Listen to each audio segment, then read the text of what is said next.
Olá a todas e a todos. Mais uma vez estamos aqui gravando um Edrincast com a participação de 2 professores importantíssimos para o direito internacional privado brasileiro, europeu e interamericano.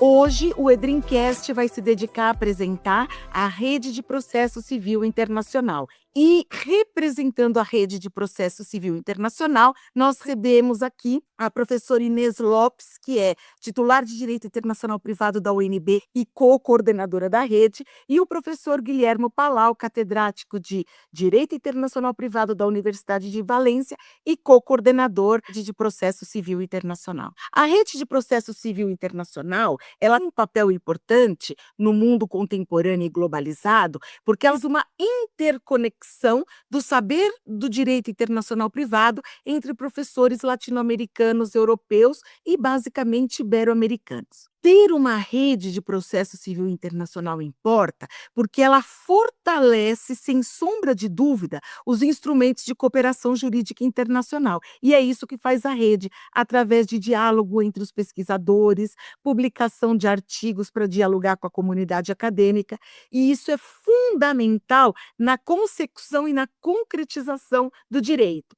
E é para falar sobre essa rede, o que está reproduzindo, que esses 2 professores maravilhosos vieram hoje aqui e dedicaram a abrir a sua agenda para contar para todas e todos vocês um pouco desse trabalho tão importante, tão necessário, que já está sofrendo frutos e impactando o fazer do direito nos tribunais.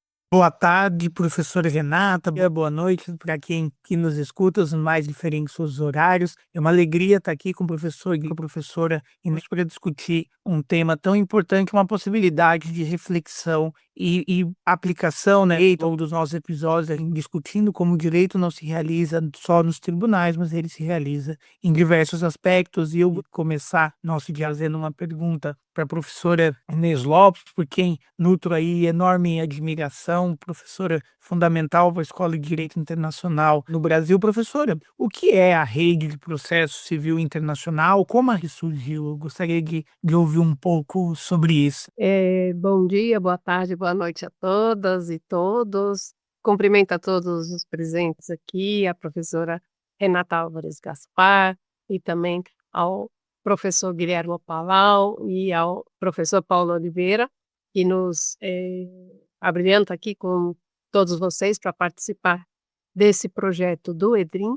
E considero bastante interessante falar da rede, e resgatando aqui a memória de quando surgiu a ideia da rede, eu tenho aqui nos registros desde 2017, quando começaram as primeiras discussões para se criar uma rede de pesquisa internacional com 3 universidades na época, 4 na verdade, né? Depois a professora Renata está agora na EDRIM, mas nós começamos com o professor Guilhermo da Universidade de Valência, comigo aqui da Universidade de Brasília, o professor Tiago Paluma da Universidade Federal de Uberlândia e, como disse a professora Renata, do EDRIM.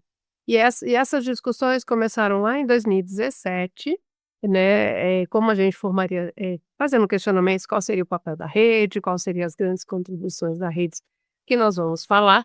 E em 2018 nós concluímos um projeto de pesquisa que cria a rede de pesquisa, não só interinstitucional, mas também, como colocou a professora Renata, uma rede interinstitucional, porque envolve 4 instituições acadêmicas, mas também uma rede internacional, porque envolve pesquisadores de diversos países.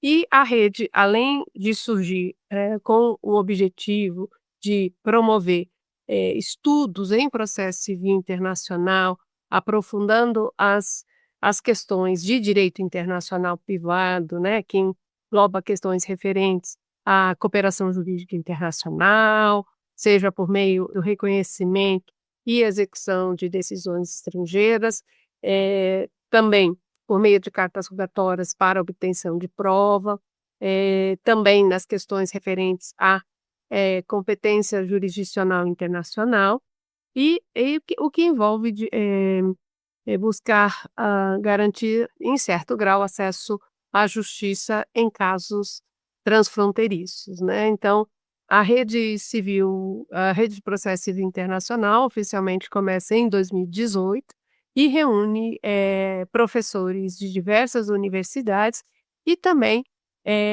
operadores do direito, como juízes, advogados, entre outros especialistas. Profesor Guillermo, pensando en la red y la importancia de la red, sobre todo estando usted en Europa, ¿cuál es la importancia de este proyecto desde su perspectiva? Lo primero de todo, agradecer la invitación a participar en este importante proyecto, saludar a las queridas colegas, tanto la profesora Renata Álvarez como la profesora Inés López y, como no, a nuestro amigo Paulo Oliveira, y a todas las personas que están escuchándonos desde cualquier lugar y en cualquier momento.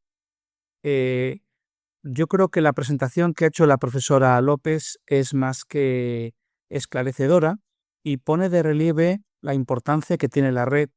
La red en sí mismo tiene un primer elemento de importancia y es el permitir que colegas que tienen las mismas inquietudes, las mismas preocupaciones y que además están compartiendo ideas de proyectos de investigación, puedan generar un foro donde se colabore de una forma proactiva y además donde podamos no solo compartir inquietudes, sino también resultados de nuestras investigaciones. Por tanto, para mí, un primer elemento positivo es esta forma de colaboración de carácter transfronterizo.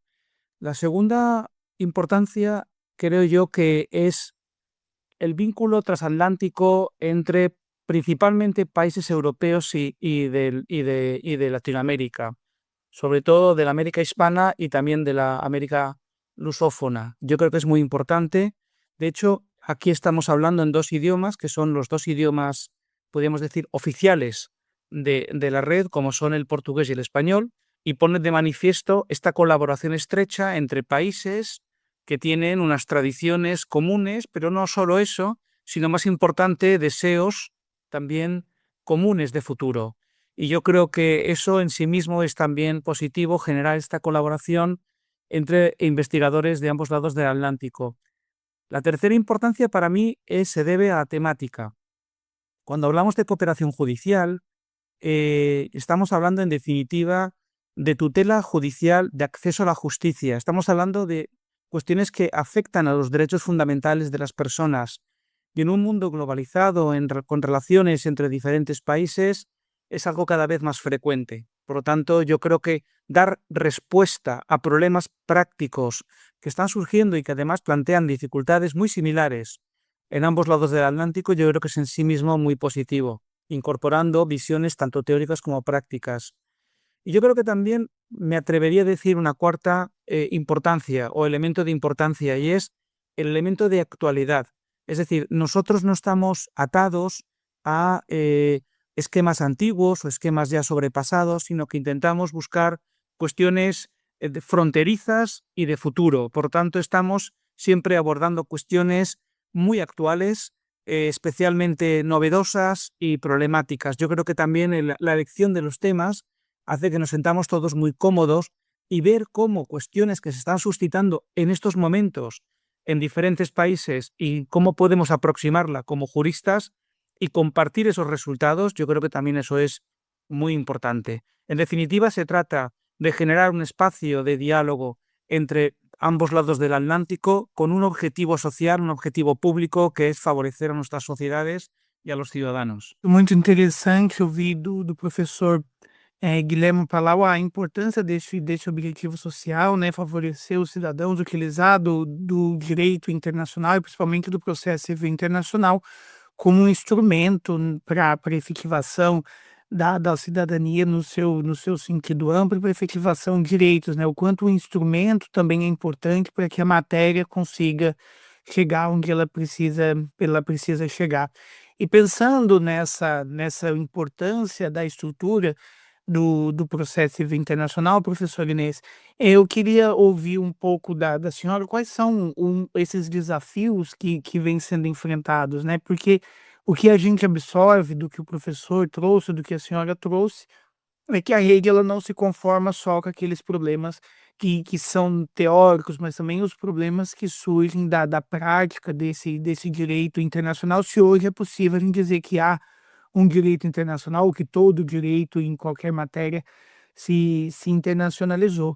Então eu queria ouvir um pouco como esses problemas, até por um processo metodológico, né, geralmente a gente na formação enquanto juristas, a gente está mais habituado e a gente é mais metodologicamente formado a analisar a teoria trazendo uma proposição para a prática, mas o que eu absorvo aqui da fala de ambos é que a rede ela busca enfrentar aí esses problemas concretos e eu queria ouvir um pouco da senhora se esse entendimento tá correto e como a rede se forma nesse sentido, né? O professor trouxe a variedade das instituições e a senhora também, para conseguir, ao que me parece, ter uma percepção mais ampla desses diferentes problemas e exercer aí a sua função social, correto? Sim, muito obrigada, Paulo, pela pergunta. Eh, acredito que o direito internacional privado, possui enormes desafios, tanto na questão do direito substantivo e a sua eficácia transfronteiriça para além das fronteiras, e o propósito da rede como uma rede de pesquisa em processo civil internacional é justamente buscar, digamos, instrumentos que garantem a efetividade desses direitos, né. Cada estado é soberano, cada estado tem o poder de dizer o direito de seu território, mas contra dizia Huber, né, é necessário que uma decisão judicial tenha efeitos para além das fronteiras. E para ter esses efeitos além das fronteiras, não é como ele apontou apenas com uma cortesia internacional, mas é importante que os estados, eh, por meio de tratados, criem a obrigação internacional de cooperar, né. Então nós temos tratados internacionais multilaterais no âmbito da AIA, no âmbito, né, da Conferência da Haia de Direito Internacional Privado, como também da Organização Americana, né, da Organização dos Estados Americanos, a OEA, como, por exemplo, a Conferência de Direito Internacional Privado, que estabeleceu vários instrumentos internacionais prevendo a cooperação jurídica internacional, a exemplo das cartas rogatórias e também do reconhecimento e execução de decisões e laudos arbitrais estrangeiros. E também nós temos, no âmbito comparativo, os serviços jurídicos que são prestados no âmbito do Mercosul e da União Europeia, sendo que no Mercosul nós possuímos ainda instrumentos internacionais no modelo clássico, enquanto a União Europeia tem, em razão da sua supranacionalidade, regulamentos que são elaborados pelo próprio Parlamento Europeu e que passa a valer em todos os países na data prevista a sua execução. Mas não deixam de ser instrumentos em que todos os estados têm que cooperar. E existem, claro, diferenças. E é para isso que existem esses fóruns internacionais, para que os estados busquem melhorar os mecanismos e garantir, como colocou o professor Guilherme, o acesso afetivo à justiça transnacional. Sem esses instrumentos, a gente dependeria de uma cooperação diplomática, o que no século XIX, início do século XXI, era extremamente lento e custoso. Então, ainda, claro, há muitos desafios, porque não são em todos os temas que a gente tem a eficácia extraterritorial garantida. É necessário que que mais temas sejam incluídos nos instrumentos de cooperação jurídica internacional.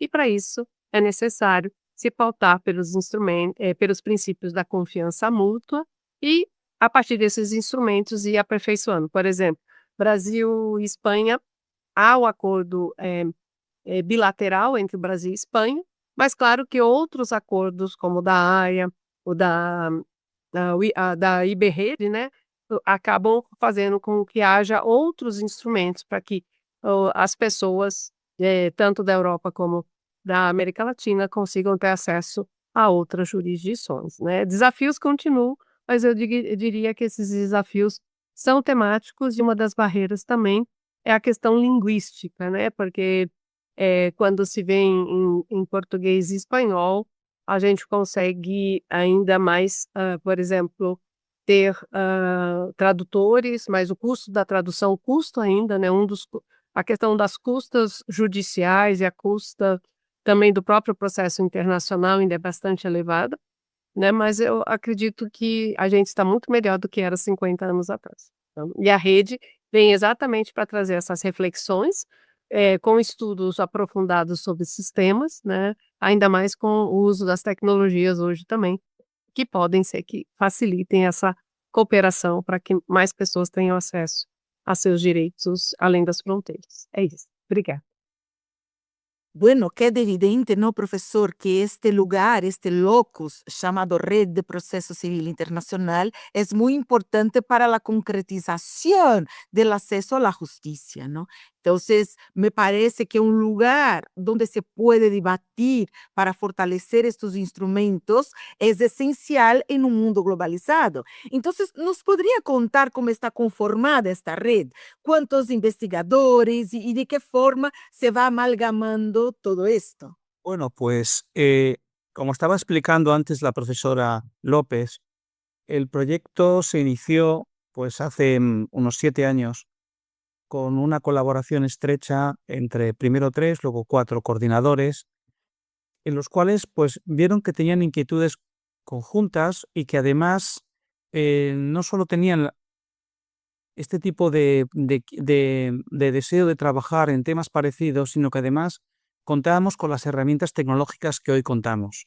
Un elemento importante de la red es poder contar con elementos informáticos como el que tenemos ahora mismo. Estamos utilizando ahora mismo el Zoom, pero también podemos utilizar el correo electrónico, podemos utilizar las redes sociales, archivos digitales y, como no, conferencias por medios también electrónicos, videoconferencias. Pues eso es lo que hizo que la red pudiera ir creciendo poco a poco. Es decir, la conformación primero fue, podríamos decir, el boca a boca, como decimos en español. Es decir, cómo intentamos buscar amigos de amigos, personas que con un interés similar al nuestro, con un perfil académico y de interés también similar, incluso de sensibilidad social, e incluso de interés de tener relaciones con colegas de otros países y sobre la temática que estamos hablando, lógicamente, se fue poco a poco creciendo la red. La red fue ampliándose, no tiene un número fijo, viene a tener entre unos 50 60 investigadores dependiendo de cada una de las, podríamos decir, sesiones, porque ya se podrá explicar posteriormente, pero la red se genera en torno a proyectos, que son proyectos que tienen que ver con un seminario o congreso, el cual posteriormente queda reflejado en un libro. Y por lo tanto, para cada congreso y para cada libro, digamos, el número varía, pero viene a ser un número parecido. Y entonces empezamos a contactar colegas de diferentes países. Actualmente hay más de una docena de países del ámbito latinoamericano, europeo, España, Portugal, pero también de Estados Unidos. De momento, porque como el nombre es internacional, va a ir creciendo, en el que lo que hicimos principalmente es invitarlos a participar de cada proyecto y de cada libro. Y además lo hicimos de una forma muy original. Empezamos trabajando con aportaciones en pares. Es decir, no solo para cada proyecto ponemos un título distinto, siempre con temas que tienen que ver con problemas actuales, ya sea temas de digitalización, ya sea temas de sostenibilidad u otros temas que nos preocupen, sino que además se inició, los primeros pasos fue con trabajos con pares, es decir, cada capítulo de los libros o cada intervención en los seminarios iba elaborada por 2 autores distintos, de 2 países distintos normalmente. Podían ser del mismo país, pero normalmente. Y con esto conseguíamos 2 cosas, que en un mismo trabajo hubiera 2 perspectivas bien distintas, normalmente de un país ya sea de América o un país europeo, y además en ocasiones incluso con personas con las que no te habías tenido contacto previo. Entonces esto hacía que se generaran lazos de colaboración académica, lazos de amistad, aprender unos de otros, y esto es lo que yo creo que hizo que el proyecto fuera especialmente atractivo. Porque redes de investigación, desde la perspectiva del derecho internacional privado u otros, han existido tradicionalmente, pero teníamos que hacer algo distinto, algo más actual, más moderno. Y eso es lo que ha hecho que hayamos generado una colaboración en un segmento. Estamos hablando más o menos de investigadores de entre 30 a 50 años más o menos, que tienen unas inquietudes muy similares. Poco a poco vamos creciendo como una mancha de aceite, vamos extendiéndonos, y esto lo que hace es generar un grupo especialmente cohesionado. Y cohesión en cuanto a las temáticas, ya ampliación en países, y personalmente creo que la experiencia ha sido especialmente satisfactoria, y cada proyecto vamos avanzando más, vamos perfeccionando, vamos generando elementos cada vez más relevantes, de mayor calidad. Es decir, yo creo que el futuro de la red es un futuro muy prometedor.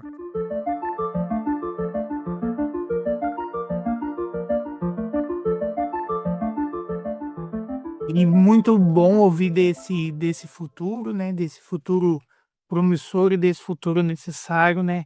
Sem dúvidas a gente vem passando aí por intensas transformações, principalmente pós-pandemia, na forma com que a gente se relaciona internacionalmente, né, o fluxo dessas relações e a fragmentação também, né, a ausência de, acho que hoje um dos principais desafios que o direito internacional, e não só ele, enfrenta, são essas relações em que estabelecer o local da ocorrência se torna muito complexo. A internet, ela está em lugar nenhum ou ela está em todo lugar? São grandes desafios, e bem interessante eu vi essa organização que se dá por sessões, né, se organizando na forma de sessões.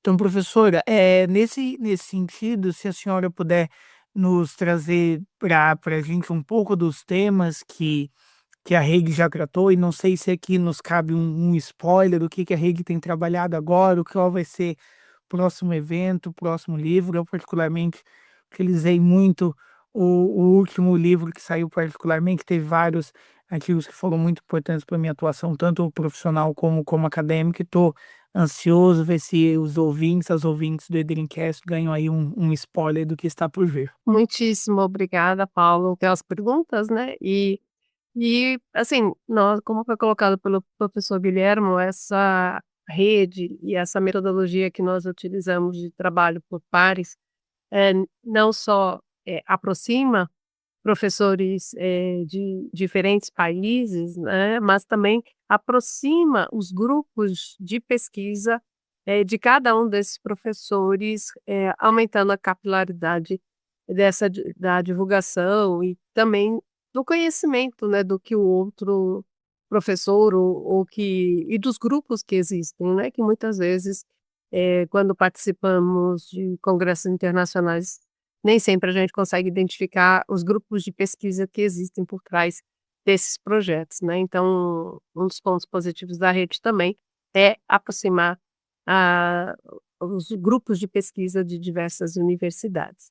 E a partir disso, né, a rede também teve uma preocupação não apenas de criar uma rede de pesquisadores para desenvolver trabalhos relacionados às questões de referentes a processo civil internacional, né, sobre os temas referentes a isso, mas também nós pensamos em produções científicas, né, e a rede, como você bem colocou, já tem 2 livros publicados.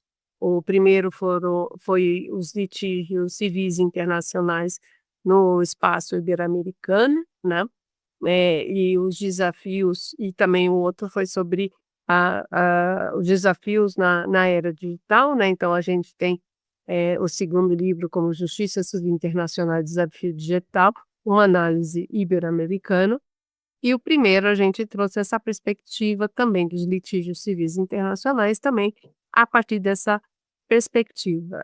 O primeiro livro está publicado, né, e o segundo livro nós conseguimos torná-lo aberto, né, transformando o e-book, isso também permitiu que mais pessoas de diversas partes do mundo tivessem acesso ao, ao livro, né? Isso facilitou bastante, né? Para que mais pessoas pudessem ter acesso ao livro.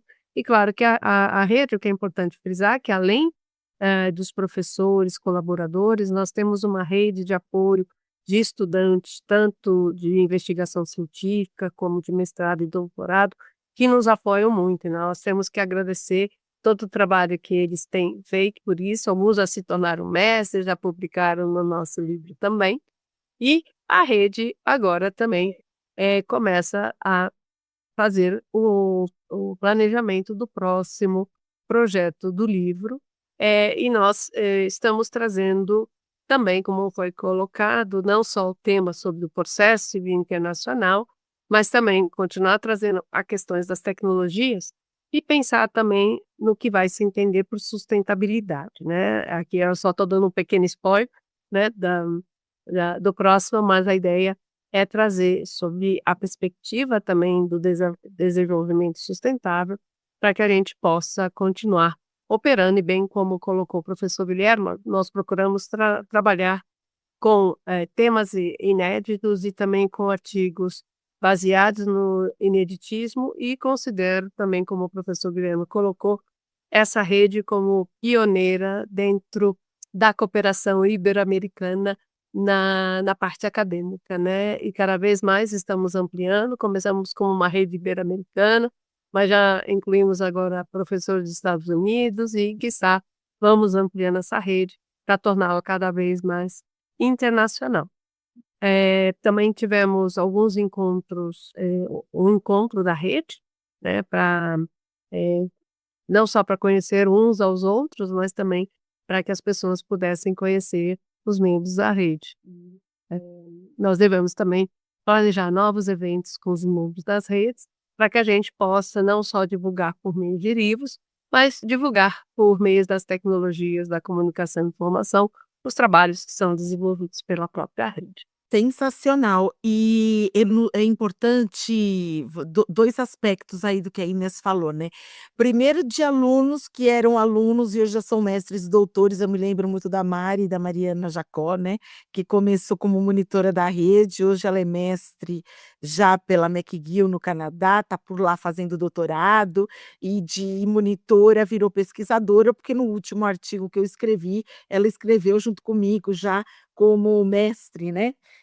Então isso já é uma alegria, a gente pensar nas gerações futuras, né. E a outra questão que são os seminários, não é nem sempre é simples fazer esse encontro, porque demanda, sobretudo pessoalmente, um dispêndio econômico, né, mas a Inês no programa da UNB, ela já conseguiu fazer essa ponte, né, junto com o Thiago Paloma da UFO, e já recebeu um seminário, e quem sabe agora vem outro, né, Inês, para a gente, estar junto de novo, tete a tete, como se diz, cara a cara, y tratar desses temas. Y profesor Guillermo, desde mi punto de vista, la red tiene un papel fundamental porque no se puede pensar en cooperación jurídica internacional o cooperación judicial internacional si no nos conocimos. La gran virtualidad de esta conformación es que al trabajar juntos empezamos a conocernos unos al otro y con esto el sistema de dónde están cada uno. Entonces, por esto que la red está como está y de cara al futuro pensamos que se va a agigantar aún más. Entonces, desde esta perspectiva, ¿qué es necesario para ser parte de la red? Otros investigadores pueden entrar, o algún grupo de investigación, por ejemplo, de algún compañero latinoamericano que esté ahora escuchando este podcast, puede acercarse a la red. ¿Cómo debe hacer para tal finalidad?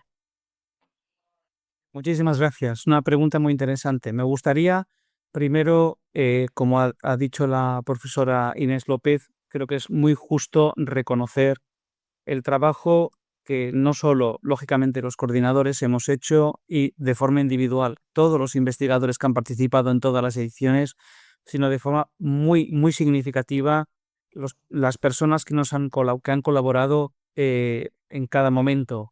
yo creo que nombrarlas a todas es muy difícil. Han sido estudiantes de maestría, estudiantes de doctorado, pero ha permitido generar colaboraciones muy intensas. Yo recuerdo ahora mismo, por ejemplo, a Marcela Martins, que estuvo trabajando mucho con la red. Actualmente está haciendo el doctorado bajo mi supervisión. Viene de la Universidad Federal de Uberlândia. Es decir, yo creo que lo que estamos haciendo es generar una buena relación de coordinación entre nosotros y, por otra parte, favorecer que nuevos investigadores, jóvenes investigadores, se incorporen, pero también desde la perspectiva internacional, que aprendan desde jovencitos a funcionar en un mundo globalizado en el que, como estaba señalando la profesora Álvarez, no solo nos conozcamos, nos comprendamos, nos respetemos y además pues aprendamos las diferencias y cómo cooperar mejor. Yo creo que eso es importantísimo. Y aprenderlo como digo yo, desde la cuna es lo más importante. Desde el maestrado, desde el doctorado, es lo más importante para crecer, digamos, en esa dimensión. Bien, la red como es tan moderna, en el sentido de que no nos plegamos a las redes clásicas, pues realmente tiene una estructura institucional muy, muy pequeña. Somos 4 coordinadores, los cuales a base de proyectos vamos funcionando. No tiene una estructura institucional fija, lo cual tiene la ventaja de que no entraña muchos costes, sobre todo para la colaboración, pero también esa institucionalización soft, podríamos decir, hace pues que realmente nuestra capacidad de gestión sea la que es, porque el día tiene 24 horas y somos 4 personas más los que nos ayudan. Entonces, de momento, ¿cómo han entrado nuevos investigadores? Básicamente han entrado por invitación. Hasta el momento lo que hemos hecho ha sido invitar a investigadores que por la temática y por el perfil académico creíamos que era de interés y así han respondido de muchos países, por lo tanto estamos encantados de esa incorporación. También algunas personas que posteriormente han conocido la red, ya sea a través de los seminarios o a través de las publicaciones, se han acercado a nosotros y por lo tanto también han sido admitidos. Lógicamente, lo deseable sería que la incorporación fuera de cualquier persona, de cualquier investigador con interés y que pudiera hacer una aportación. En ese sentido, de momento, no tenemos una página web, pero sí que tenemos un sitio en Instagram que la gente puede participar del mismo y participamos en redes sociales, pero esperamos poder contar en un futuro con una web a partir de la cual la gente pueda solicitar la inclusión. En cualquier caso, estamos hablando de 4 investigadores que coordinamos y todos tenemos, sobre todo, tenemos nuestros correos electrónicos accesibles a través de Internet. En mi caso, trabajo en una universidad pública, todos los datos son públicos y por lo tanto cualquier persona puede buscarme en Internet y encontrar todo. Puede encontrar mi correo electrónico, mi oficina y la forma de contactarnos, por lo tanto, puede ser muy directa. Estamos hablando de un universo de interesados en principio digo, limitado, porque estamos hablando de profesores que se dedican al derecho internacional privado principalmente, pero como queremos ir más allá y que también se interesen prácticos, jueces, abogados, árbitros, personas que tengan este interés, pues lógicamente están bienvenidos porque su aportación puede ser muy interesante. Pero bueno, les invito primero a contactarnos a través de Instagram y segundo, como no, directamente a cualquiera de los investigadores de esta forma yo creo que pueden entrar en contacto con nosotros para formar parte. No existen requisitos especiales por eso, porque somos muy informales en el sentido de que no tenemos una estructura institucional que nos limite y nos coarte. Somos amos de nuestro destino y en ese sentido yo creo que por eso hablaba de el gran futuro que nos espera, porque 2 proyectos han salido muy buenos, el tercero va a ser tan excelente como los anteriores e cada vez vamos crescendo em número e crescendo. Perfeito, professor, muito obrigado. E falando de futuro, eu chamo a professora Inês para uma reflexão final, professora, aqui ao longo da primeira temporada e nessa segunda a gente tem uma tradição de encaminhar para o fim do nosso episódio perguntando para os professores que a gente escuta, Qual é o propósito do direito internacional para a senhora, né? Aqui no nosso podcast a gente vem tentando discutir direito internacional de propósito e com propósito, e queria ouvir da senhora e pensando principalmente nessas possibilidades que a rede não só abre, mas também consolida. Qual é o propósito do direito internacional para a professora Inês Lopes? Muitíssimo obrigada pela pergunta. Eu diria que é uma pergunta bastante desafiadora, né, porque se nós tivéssemos todas as respostas a todos os problemas, que as pessoas enfrentam nas relações privadas transnacionais, seria muito fácil. Eu diria que a rede de processo civil internacional, promove um diálogo jurídico global, inclusivo, porque ela permite que as pessoas tenham acesso às produções acadêmicas que são desenvolvidas pela rede, ela, permite que as pessoas tenham acesso a essas informações, né, e ao mesmo tempo, eu diria que ela fortalece estudos em direito comparado, porque, claro, quando estamos diante de relações jurídicas internacionais conectadas a 2 ou mais países, é necessário que, se conheça um pouco, do sistema jurídico daquele país, como bem colocou o professor Guilherme Mopolaul, se respeite essa diversidade jurídica cultural.